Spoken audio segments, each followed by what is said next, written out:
Student তোমরা খুব ভালো অ্যান্সার করছো দেখলাম, এবং স্টুডেন্ট ছাড়া যারা একটু বড় আছেন তারাও সঠিক উত্তর দিচ্ছেন দেখলাম। আমি যেমন পরিস্থিতিতে আপনাদেরকে বা তোমাদেরকে কোশ্চেন করছি, তোমরা সঠিক উত্তর দিচ্ছ। তো তোমাদেরকে আগের দিনকে আমি কোশ্চেন করেছিলাম যে ধনিয়াখালী কোন শিল্পের জন্য বিখ্যাত হুগলি জেলার। তো তোমরা যারা যারা সঠিক উত্তর দিয়েছো তোমাদের নামগুলো আগে ঘোষণা করছি, তারপর আমি আজকের কোশ্চেনটা করছি।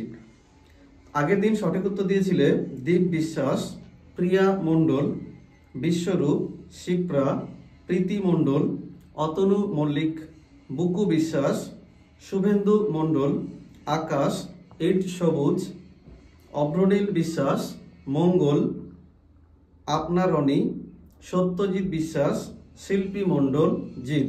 তোমরা প্রত্যেকেই সঠিক উত্তর দিয়েছো। আমি দেখলাম বড়রা অ্যান্সার করছো, কিছু বন্ধুরা অ্যান্সার করেছে, সত্যি খুব ভালো লাগছে। তো তোমরা যারা কন্টিনিউ ভিডিও দেখছো তোমাদের জন্য আজকের কোশ্চেন।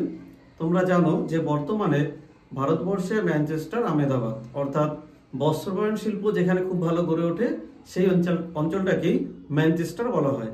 তো তোমাদেরকে বলতে হবে আমাদের যে প্রাচীন সিন্ধু সভ্যতা ছিল, ওই সিন্ধু সভ্যতার কোন অঞ্চলকে ওই অঞ্চলের ম্যানচেস্টার বলা হতো। প্রশ্নটা আমি আবার রিপিট করছি, সিন্ধু সভ্যতায় কোন অঞ্চলকে, মানে সিন্ধু সভ্যতার কোন অঞ্চলকে ওই সিন্ধু সভ্যতার ম্যানচেস্টার বলা হতো।